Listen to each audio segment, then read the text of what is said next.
both with audio and visual content. So I'll begin with approval of minutes. I'll make a motion that we approve the Board of Selectmen meeting minutes from February 2nd, 2021. I'll second. Okay, we have a motion and a second.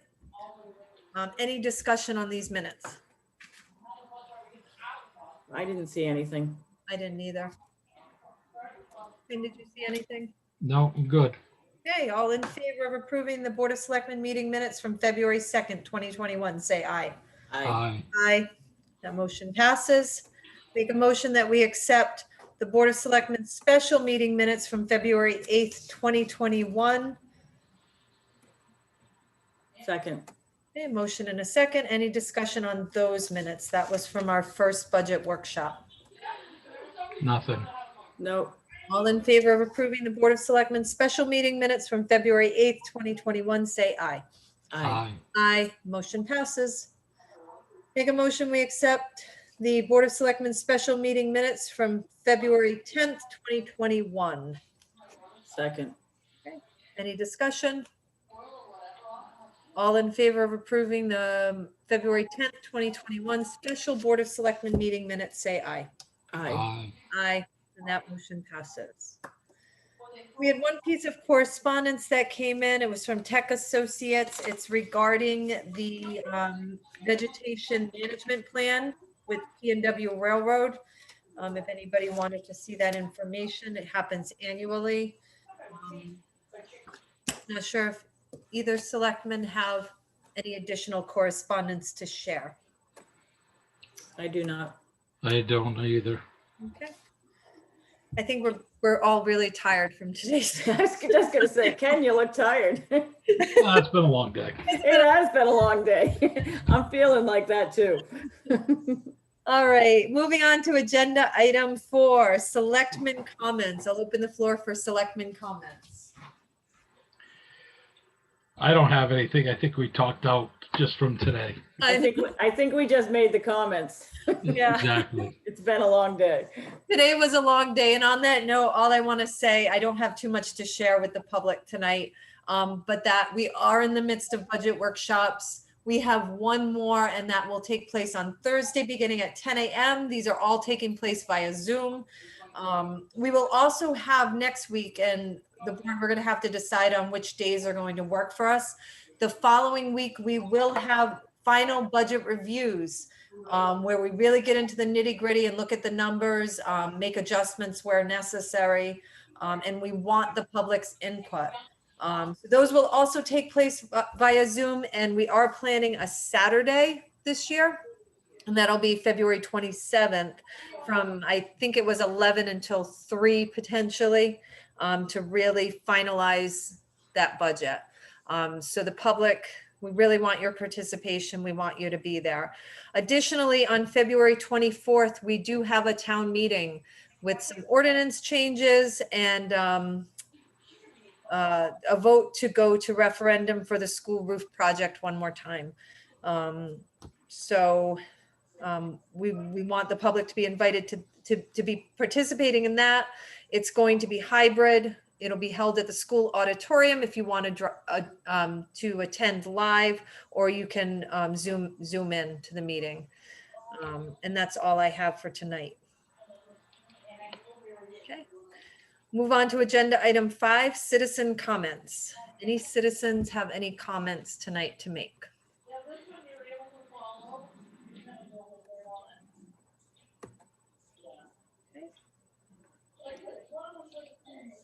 Hearing. I know it's a long day. I know, for you, John. I know you. John couldn't resist. It's been a long day, so I have nothing. Thank you. Thanks, John. All right, agenda item 6, land donation to Wyndham Land Trust. I do not have an update. I will let you know that I put Rich Roberts, he's our land use attorney, on the case. He is in talks and discussions with Steve Adams, the attorney for Wyndham Land Trust. But I do not have an update at this point from him. So hoping to have that by our next meeting. to let you know what type of agreement they might have possibly come up with for us to look over. Okay. All right. SBA lease, agenda item 7, SBA lease discussion and possible action. I sent you both the communication tower lease agreement, as well as some additional information on what we receive from this company annually. According to the lease, it is a 50-year lease. We've been in it since 2007. So potentially by the time the tower was built, 2008 would be my guesstimate. I don't know if Ken, you know more about when it was actually, I couldn't find those details. Currently, the ground rent is $21,386 annually. And then we receive revenue sharing from the tenants. Currently, the tenants are Verizon, AT&T, and T-Mobile. And that last year it was $11,186. We have 37 years left to the lease. The ground lease increases 3% annually. But if we didn't figure in the ground lease, I mean, the increase, the rent over the 37 years is $791,000. Additionally, the revenue sharing, if it remained the same over the next 37 years, is $413,000. The offer on the table is to buy out the ground and the revenue sharing for $550,000. That doesn't sound like a very good deal. And then to buy out just the ground rent, they're estimating around $320,000. And then you'd still get the revenue sharing. The one caveat that would make, there's only 2 towns in Connecticut that have taken them up on this offer, and they're on the other end of the state. I think Oxford was one of them, and I can't remember the other town. The caveat is that at any time they could get out of the lease with 90 days notice before the next renewal date. It renews automatically every 5 years unless someone opts out of the lease. Did I explain that all? No, you That's what covered I it. got. The only other caveat in it is we retain the ownership of the tower. Right. So it's a great deal for SBA. Right. There's no other way to put it. It was one of those things I would have never wanted to make a decision without the board's thoughts on it. So. There is Susan, no do you have any decision to thoughts? make. I think I side with Kenny on this one. Yeah. It's a great deal for SBA. Yeah. Okay. I think then we're all in agreement. We don't have to make any decisions. Sounds good. Okay. And you're all set? I'm You're good. Move on? All right, awesome. All right, next is the UPSU union contract discussion and possible action. On Friday, the union ratified the tentative agreement that was reached through negotiations. And now it has to come to the Board of Selectmen for approval.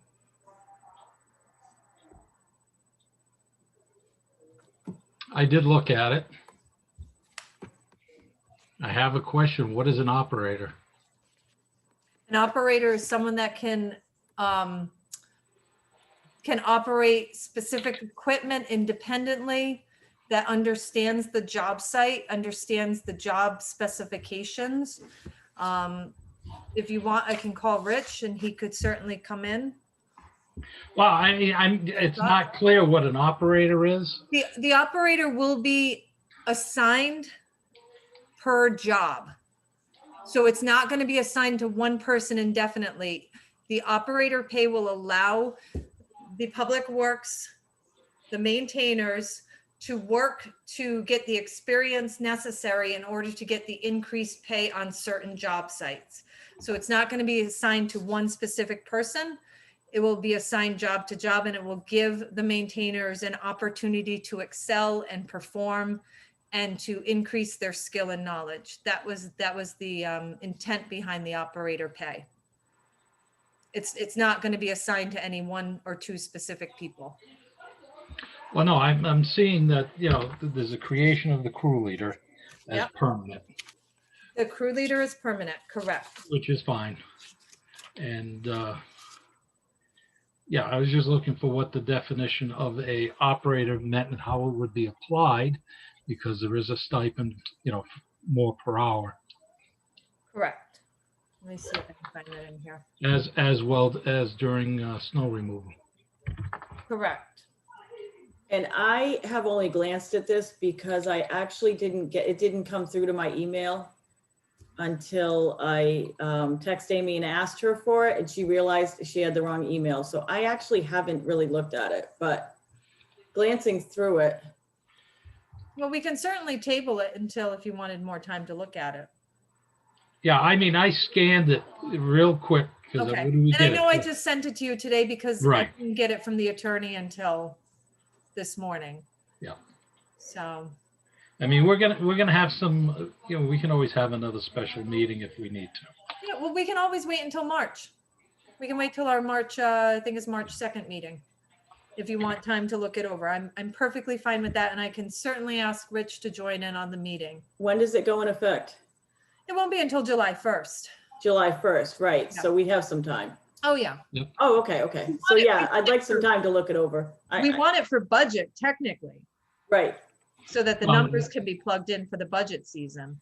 So, but at least we have an idea of where it's going. Has the finance director seen it at all as of yet? Oh, yeah, absolutely. Because hopefully she can start plugging, what the impact Tentative, yeah. will be. Right. But no, I mean, I want the public to know that our employees did take a 0% increase this year. Or for the coming year, they did accept a 0% increase. The following year would be a 1.75% increase and then 2.25 in that third year. And from what our attorney has told us, that 4% is pretty darn good because you don't usually see that in union negotiations. So I commend our union and our union workers who accepted that considering the circumstances. So, all right. So we will put this aside and we will look at it again on March 2nd. Sounds like a plan. All right, very good. Thanks, guys. Okay, so the next item on the agenda is agenda item 9, the SEN internet service. As you guys know, I've been working with the school information technology department. They've been a great asset, and we've had charter communication at town hall for our internet service, but we did have the fiber run for what's called the Connecticut Education Network. The problem that we're facing with our charter contract is that there's not enough bandwidth going into the town hall, and there's specific places where it's dropped.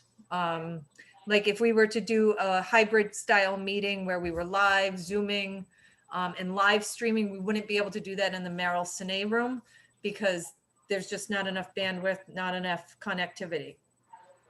So because we have the fiber network already in place that we used for our Munis system, which is our accounting system, because we work together with the school we interface, we have the ability to sign up for SEN, and you should have received the documents that show what the cost will be. Currently, through Charter Communications, we pay $700 a month. Through SEN, we will pay $125 per month for the program. So it's a $575 a month savings. But we will have, even though we're paying for 25 megabytes, which is about where we're at with Charter right now, we will have access at certain times if we need it to 1,000 megabytes. So we'll have much more bandwidth available at our disposal if we need it. But we only get charged for the average of what we use, which currently would be around 25 megabytes. So I'm just looking for the board's blessing to enter into the contract with Connecticut Education Network. and cancel the contract. Well, we can walk away from the contract with Charter because That's expired. it's expired. It's expired. Okay, that was my question is, do we still have an active contract with Charter? And Yeah, we were locked into that for 5 years. That was part of the voice over phone upgrade at the town hall at the end of 15, 16, Yeah. whenever it was. And the voice over phone would go over the Send network now versus Yeah. Charter. So that was confirmed. so, Amy, there's no drawbacks to this. Is that what you're saying? There really isn't. The only drawback is that there might be some filtering options, which I don't see a problem with having filtering at the town hall. So it just filters certain sites because it is generally geared towards, Right. but it would be very minimal. But because it's geared towards the schools, there tends to be filtering that comes with it. It's a huge savings, It really is. and you're going to get better service. Correct. To me, it's a no-brainer. And that's gonna work just like Charter did. Yes. And I mean- how long is the contract? You know what? I don't have the contract number. I think it's just year to year, but I will. That's what I double check wondered. that. We're not locked in for any specific time frame. Generally, when you sign up for Send, you have to pay for the fiber that gets run, but because the town already had it, it would have cost us $20,000, and that's where this company makes their money. But we already had the fiber run. Yeah. So we run don't have to from do the- anything else. We just have Wow. to switch. Well, I think it's a no-brainer. I'm in support of it. That's a lot of money to save monthly, Right. yearly. Yeah, if we're getting the same service, the contract's expired with Charter. Like Suzanne said, it's a no-brainer. All right. So again, it's something I wanted to keep you both in the loop on, and I certainly didn't want to enter into something. And if this is year to year, it gives us options. Right. Okay. Good job. I don't think we need a motion, right? On that.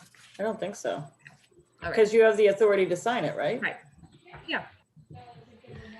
All right. So agenda item 10. General Code is a company that does codification services. It was brought up to me by Renee Waldron, our town clerk. She didn't get to sit into the presentation, but we could certainly do a presentation with the Board of Selectmen. What it is this company, who's very reputable, works with many towns in Connecticut. Brooklyn is one of their newer towns. They look through your code of ordinances. They don't just look through, they analyze your code of ordinances. They help to organize your code of ordinances into a proper working order. They compare your code of ordinances to state statutes. They look for contradictions to things that might go against state statute, things that might make your ordinances unenforceable. And then they organize it all, and then they set up a platform for the public to access the ordinances easily.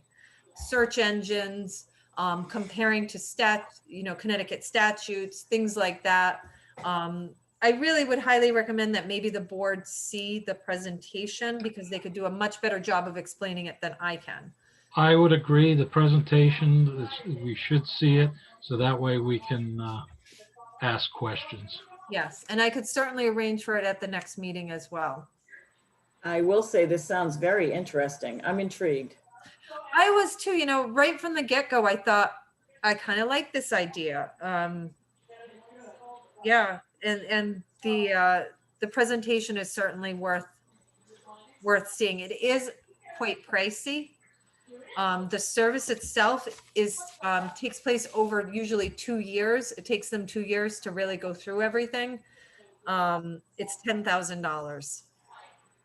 Then But it's, I mean, a it would come- $1,200 maintenance fee every year. yes, 1,200 maintenance fee every year. Yeah, but that's $10,000 for the first 2 years. So 5,000 each year, and then 1,200 after that. But- And is it year to year? Is it a 2-year contract and then year to year? It's, once they get it all up and running, then it's year to year at the $1,200 is the way I understood it. If you have a change in ordinance, you add an ordinance or you change an ordinance, you send it off to them and they get it all fixed up for you, you know, properly within the code online. So, I definitely am intrigued. I'm interested. so let me try to arrange for a presentation for the board. And that way Renee can see it too, because I don't know if she's been able to see the presentation yet. Yeah, again, it's just something I wanted to bring to your attention. It would definitely be a capital. We'd probably put it under a capital expense, almost like we do with the revaluation. And expense it over 2 years would be the thought. So, All right. all right. Moving on to agenda item 11, appointment. Thompson Housing Authority. Lynn Comtois, did everybody have a chance to look that over?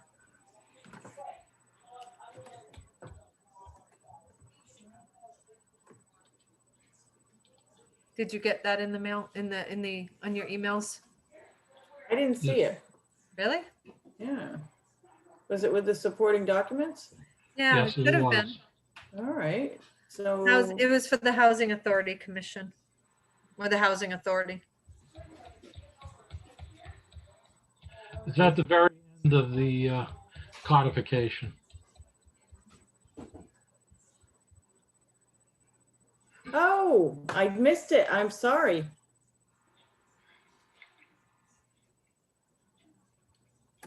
All right.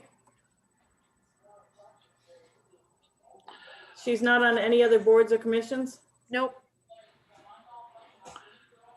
I'll make a motion to appoint Lynn Comtois. And I will second that motion. Any further discussion about this appointee? No?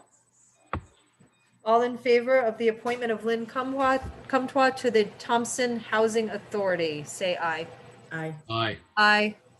Opposed? That motion passes.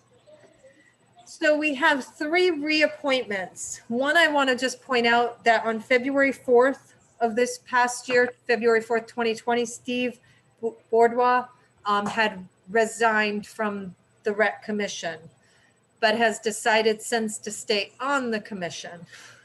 His reappointment's due in April. I don't believe it's a problem.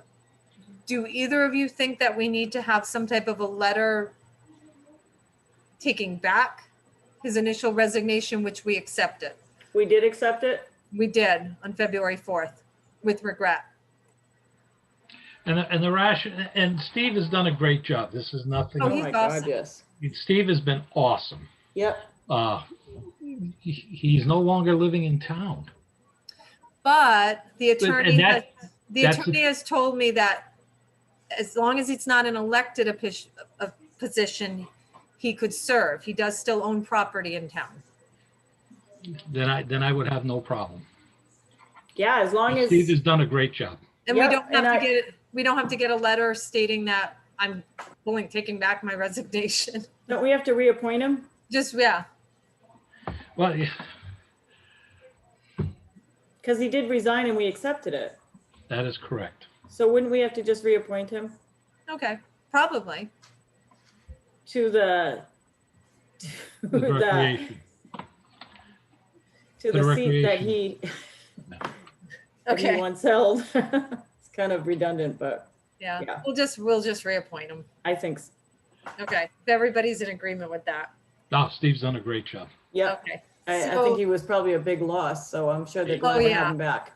Yeah, I was surprised when I saw it. I had to text Leslie tonight. It was like, what?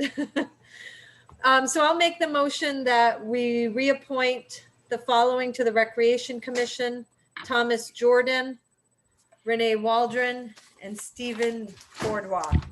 Second. Any further discussion on these reappointments?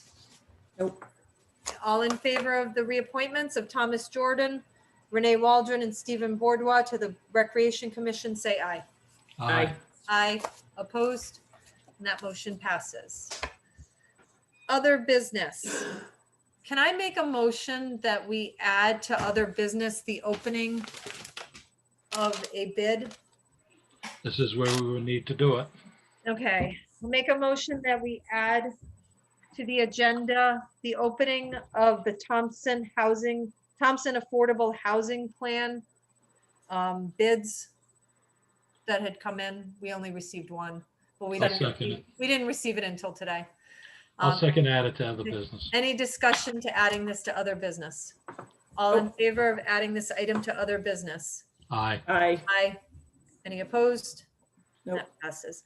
So yeah, Tira had not received any when we voted to go out to bid for the Thompson Affordable Housing Plan. She had to extend the RFP, and she finally got one bid today. If you recall, she had received just to give the public the background, Tira had received a grant. It was to help create a Thompson Affordable Housing Plan. It capped out at $15,000, so nobody could bid higher than that. Just to give you the background on it again. And we received one that was hand delivered today at the office. So with that, I will open the bid. It's from Teiche. Yeah, we all said aye. Okay. Teiche, T-Y-C-H-E, Planning and Policy Group. That's who dropped it off today.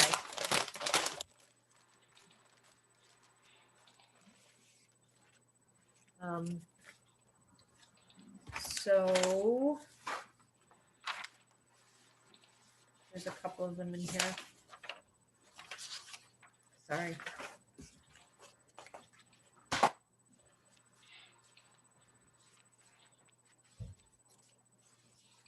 Searching, sorry. Wait, where are they from?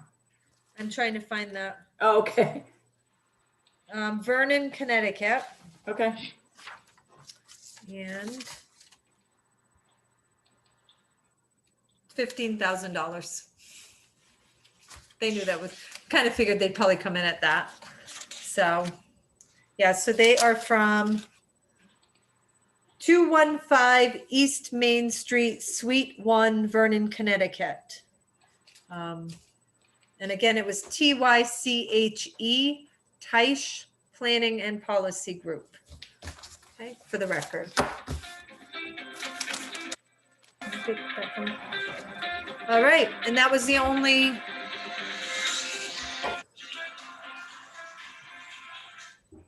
bid that we received. Okay.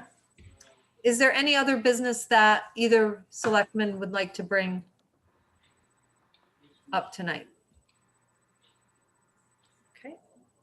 Hearing none, we'll move on to agenda item 14, citizen comments. Are there any citizen comments?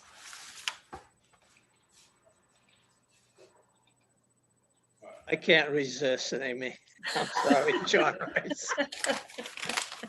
I just want to support that general code company that you were discussing about the code of ordinances. Okay. I frequently refer to that, and I find it very difficult with the current book that we have, whether an ordinance been placed in history or it's active. So that's my comment. I'd support that. I'm glad you said that too, John, though, because I think that they also analyze the history, and that gets incorporated into what they do, the work they do. So, and that seems to be what's missing. So, any other citizen comments? Okay. Hearing and seeing none, I will move on to tax refunds. I'll make a motion that we, Jason, I make a motion that we refund Christopher Willis $34.02, Rebecca and David Syme $56.24, Honda Lease Trust $340.19, Jasmine Denham $46.64, and David Gemmell, $531.73, for a total of $1,008.82. Make that. Second. Okay, we have a motion and a second. Any further discussion on this motion? Okay, all in favor of these tax refunds, say aye. Aye. Aye, opposed, and that motion passes. I'll make a motion that we adjourn. I will second that. Okay, For the second time tonight. and all in favor of adjournment at 7:30 PM, say aye. Aye. Aye. Thank you for keeping the agenda short tonight. Good night. Good night. guys. See you Thursday. See you Thursday. Why can't I stop the recording? There it is.